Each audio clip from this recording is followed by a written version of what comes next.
안녕하세요. 전세. 지난번에 지난번 시간 때 그 사회 초년생 전세 계약 방법에 대한 얘기를 좀 했죠. 근데 그날 그 계약 어떻게 이제 하면 이제 안전하게 이제 계약을 하는지에 대한 내용을 이제 좀 전체적으로 이제 다 얘기를 했어요. 근데 그래도 이제 실질적으로 계약을 하면서 이제 부동산에서 이제 보통 계약서를 만들 때, 계약서에 이제 여러 가지 문구가 들어가죠. 근데 이제 특약이라는 게 있습니다. 그 특약이 있는데, 그 특약을 그 보통 계약 당사자 간에 필요한 부분들을 요청을 많이 하죠. 근데 이제, 인터넷에 많이 돌아다니는 얘기도 많고, 근데 이제 그게 모든 그 특약이 다 뭐 유효하지는 않겠죠. 왜냐면은, 임대차 보호법이라는 게 있는데, 한번 잠깐 볼까요? 임대차 보호법에 기본적으로 그 임차인한테 불리한 것은 효력이 없다. 뭐 이런 내용이 있습니다. 한번 볼까요? 주택임대차보호법. 주택임대차보호법. 주택임대차보호법에 가서 보면 잠깐 볼게요. 여기 강행규정이라고 있습니다. 강행규정. 강행규정이 뭐냐면 이 법의 위반은 약정으로서 임차인한테 불리한 것은 뭐 효력이 없다. 이 얘기가 무슨 얘기냐면 예를 들어서 이건 뭐 예를 들어서입니다. 예를 들어서 임차인한테 과도한 부담을 주는 거예요. 예를 들어서 특약사항으로 사는 동안에 그러니까 임대차 기간 도중에 도배를 무조건 바꿔야 된다라든지 뭐 그런 임차인이 바꿔야 된다든지 그런 내용들을 쓰게 되는 경우에 분쟁이 생길 수 있어요. 그러니까 결론은 특약상이 특약 조건을 뭐 여러 가지를 넣는다고 해서 다 이렇게 맞는 게 아니에요. 그래서 그 특약에 대한 정리를 좀 지난번에 이제 하겠다라고 말씀드렸는데요.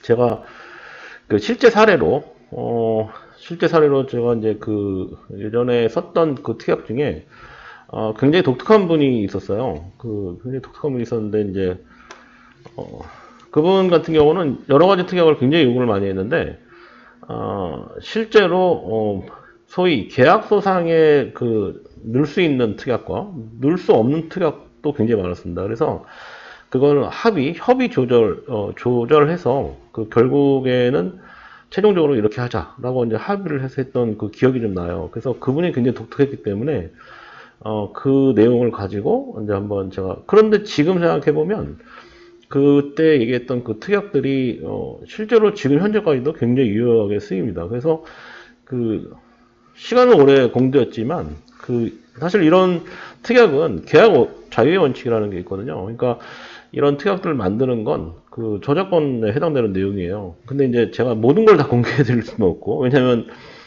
계약 내용을 뭐 다 오픈해서 이제 설명드린다든지 하는 건 좀 아무래도 좀 그렇죠. 그래서 임차인 입장에서, 오늘은 이제 제가 임차인 입장에서, 임차인이 실제로, 이제 임차인 입장에서 임차인이 전세 계약을 하면서 꼭 들어가야 되는 몇 가지 특약만 오늘은 말씀을 드릴게요. 그거를 좀 한번 영상 한번 올려보고 싶었거든요. 자, 그래서, 이거를, 문서를 쭉 이렇게 만들어서 올려드리면 좋은데, 일단은 근데 제가 한번 만들었던 것들을 기준으로 해서 한번 좀 보고 설명을 좀 드리도록 하겠습니다. 자, 이제 등기사항 전부증명서라는 게 있어요. 등기사항 전부증명서. 등기사항 전부증명서는 우리 인터넷 등기소에서 띄는 건 알고 계시죠? 등기사항 전부증명서라는 걸 이제 보면, 근데 제일 중요한 게 등기를 볼 때 이제 제일 중요한 게 현재 뭐 가라고 되어 있는 게 들어가 있냐, 이게 핵심인데, 가압류 가등기 뭐 이런 식으로 소유권 이적 가등기라든지 무슨 어려운 얘기를 하려고 하는 건 아니에요. 근데 등기가 깨끗하고 한마디로 대출이 없는 깨끗한 물건이다. 그럼 우리 전세 계약할 때 굉장히 간단하죠. 그런데 기본적으로 근저당권이 있는 대출을 받은 등기가 있는 것도 있어요. 그런 물건이 있어요. 그럴 경우엔 반드시 이런 특약을 써야 됩니다. 예를 들어서 등기상 전부증명서 상에 근저당권자 땡땡은행 채권 최고액 뭐 땡땡원 설정 상태이고, 그 다음에 이제 임대인은 잔금 지급일에 전액 상환 말소한다. 전액 상환 말소한다. 그게 들어가야 돼요. 이게 왜 그러냐면 전액 상환 말소가 안 되면 전액 상환 말소가 안 됐다. 그럼 은행이 뭐 이순위가 될 거 아니에요? 은행이 대출 안 하겠죠. 그러니까 결국은 계약서상에 이 문구가 있냐 없냐를 은행에서 확인을 합니다. 대출 신청 들어갈 때 이 문구가 들어갔는지 안 들어갔는지 만약에 안 들어갔다 그러면 이거 넣어달라고 해요. 그렇죠? 그러니까 임대인한테 한마디로 그날 무조건 상환할 수 있게끔 만들어야 된다는 그런 뜻이에요. 그래서 대출 잔금 당일에 이제 은행에서 임대인 계좌로 돈을 넣잖아요. 그러면 은행 하는 대출받은 실제 은행에다 근저당 말소 서류를 그러니까 근저당 말소 서류와 이제 그런 것들을 넣어가지고 그러니까 잔금 다 마무리하고 근저당 말소 서류를 이제 법무사한테 줘서 이제 법무사가 이제 처리하게끔 그렇게 보통 합니다. 그래서 특약사항의 문구는 요 문구를 넣어야 된다. 이게 이제 제일 중요하고요. 근데 이제 이거는 대출이 이제 전세자금 대출에서 뭐 안심도 있고 뭐 여러 가지 있다고 말씀드렸잖아요. 근데 그게 사실 기본이에요, 기본. 이 근저당권의 채권채고액이라는 게 있는데 이게 들어가 있잖아요. 그러면 대출이 잘 안 되죠. 그런데 이 상환 말소 조건으로 동시 상환하는 동시에 대출하면서 상환하는 이 조건을 넣게 되면 가능하다. 이렇게 보시면 될 것 같습니다. 자, 그 다음에 자, 제가 지금 현재 임차인 입장에서만 그 내용을 쓰고 있는 거예요. 지금 정확하게 말씀을 드리면 임차인 입장에서의 내용을 지금 설명을 드리고 있다 보시면 될 것 같네요. 임대인은 본 계약 기간 중, 그러니까 전세 계약 기간을 의미해요. 보통 한 2년 정도 하죠. 계약 기간 중 근저당권 등 담보권의 추가 설정을 하지 않은 상태를 유지하기로 한다. 이게 무슨 얘기냐? 임차인이 들어갔어요. 그 집에 이제 내가 대출 받아서 들어갔는데 추가로 담보를 받았다. 그러면 임차인이 지위가 불안하겠죠. 그러니까 이제 이런 부분들은 이제 협의를 해서 넣는 걸로 이렇게 보통 합의하면 좋죠. 자, 그 다음에 제가 오늘 지금 임차인 입장에서의 특약사항 정리 중에서 지금 설명드린 부분이 가장 중요해요. 그래서 이것 때문에 사실 오늘 방송을 이제 킨 건데, 임대인은 임차인의 전입신고 2길까지 근저당, 담보권, 뭐 전세권인지 소유권, 이전 등기 등의 새로운 권리관계를 발생시키지 않는다. 이 문구가 제일 중요한데, 대출의 실행을 했다는 얘기는 근저당권에 대해서 근저당권을 보통 근저당권을 설정하면서 대출이 실행되죠. 그런데 전세는 다르죠. 전세 대출이 나갔다 해서 전세 대출에 대한 근저당권이 설정된다. 이런 게 아니에요. 자, 그러니까 결국은 근저당권이라는 거는 대출 실행 당일날 근저당 설정이 들어갑니다. 자, 그런데 임차는 달라요. 임차는 제가 지난번에 한번 말씀드린 대항력 부분에 전입신고한 다음날 0시부터 발생한다. 그러면 근저당보다 늦다는 거잖아요. 그래서 결국은 특약으로 제가 지금 설명드렸던 전입신고 2길까지 그 다음까지 근저당이나 담보권 같은 거 설정하지 못하게끔 막는 거예요. 그래야지만 임차인의 지위가 불안하지 않겠죠. 그리고 또 소유권 이전 등기를 못하게 했다. 이게 무슨 얘기냐면 전세 사기의 또 대표적인 내용들 중에 하나가 이제 그런 얘기잖아요. 전세금을 내고 들어갔는데 그날 임대인이 바뀌었대요. 그러니까 이런 전세 사기의 유형이 굉장히 많았죠. 그러니까 이제 뭐 갑자기 법인으로 바뀌었다든지 뭐 파산되는 법인으로 바뀌었다든지 이런 식으로. 근데 그것도 마찬가지로 대출 실행이, 그러니까 전세자금의 대출 실행이 되고, 다음날부터 대항력이 생긴다고 했잖아요. 그런데 소유권 이전 등기는 그 전날 가능한 거예요. 그러니까 이 문구를 넣게 되게 되면, 소위 이제 특약사항 위반이 되는 거잖아요. 그럼 그 계약을 해지할 수 있는, 요건이 된다. 이렇게 보시면 될 것 같습니다. 자, 그래서 이제 이 요건대로 계약서를 써주는 게, 이제, 계약서를 써준다기보다도 이제 이제 임차인 입장에서는 그런 요건들을 부동산이나 이제 이제 계약하는 당일에 이런 내용들을 써달라 이렇게 요청하시는 게 좋겠죠. 자, 그리고 또 이런 내용이 있습니다.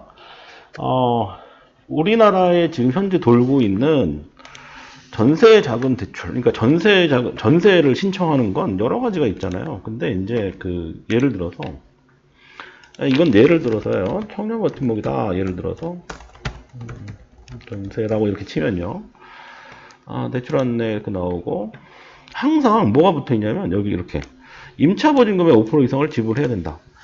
자, 그런데 예를 들어서 전세금이 2억짜리예요. 그런데 5%다 그러면 1,000만 원입니다. 1,000만 원. 그죠? 근데 1,000만 원인데 예를 들어서 대출 신청을 했는데 뭐 이런저러한 사유로 인해서 대출이 안 될 수도 있잖아요. 그렇죠? 물론 대출이 되고 안 되고에 대한 부분은 은행에서 보통 평가를 해가지고 진행을 하잖아요. 그래도 여러 가지 요건이 있을 수 있어요. 대출이 안 되는 건 설명드리기가 좀 그런 부분이 좀 있어요. 뭐 임대인의 사정으로 대출이 안 되는 경우가 있기 때문에 하여튼 그 부분까지도 설명드리기가 좀 그런데 이게 참 제가 현직에 있다 보니까 설명 못 드리는 부분이 좀 있다. 이걸 이해를 해주시기 바랍니다. 그런 부분이 있는데, 자, 그런 내용을 이제 미연에 방지하기 위해서 어떤 내용을 집어넣느냐. 보통 이런 내용을 써요. 사실 이것도 인터넷에 많이 돌아다니는 얘기인데, 임대인은 전세 대출 받는데 협조 동의해야 되죠. 왜냐면, 은행에서, 이제 권리조사업체 또는 은행에서 그 임대인한테 그걸 보내요. 등기를 보냅니다. 등기를 못 받으면 대출이 안 돼요. 그러니까 협조를 해달라는 의미는 그런 걸 의미를 합니다. 은행은 왜 서류를 보낼까요? 은행은 결국은 나중에 이 돈을 임차인한테 받는 게 아니라 임대인한테 받습니다. 그걸 이제 질권 설정이라고 표현하는데, 질권 설정을 하겠다는 서류를 통보입니다. 통보. 그거를 임대인이 받아야만 돼요. 등기로. 그래서 이걸 받고 나야지만 대출 실행이 되기 때문에 지금 그 질권 설정에 대한 부분이 필요한 겁니다. 그래서 이걸 이제 특약 쓰는 거예요. 특약에다가 협조해달라. 대출 받는데 동의해주고 협조 확인을 한다. 근데 중요한 건 대출이 만약에 안 된다. 그럴 때는 계약금 들어가 있는 5%에서 전액 반환하기로 한다라는 특약을 써주는 게 좋겠죠. 임차인 입장에서 하는 얘기입니다. 그런 얘기는 이제 당연한 거예요. 그래서 그런 내용을 써주는 게 좋을 것 같다. 이런 얘기입니다. 자, 그 다음에, 자, 요 문구가 하나 있었어요. 이 문구도 사실 고민을 되게 많이 하고 썼던 문구긴 한데, 사실 이런 케이스가 많기 때문에 이런 문구를 요구합니다. 그런데, 이해는 돼요. 뭐, 당연히 그럴 수 있다라고 봅니다. 어떤 내용이냐면,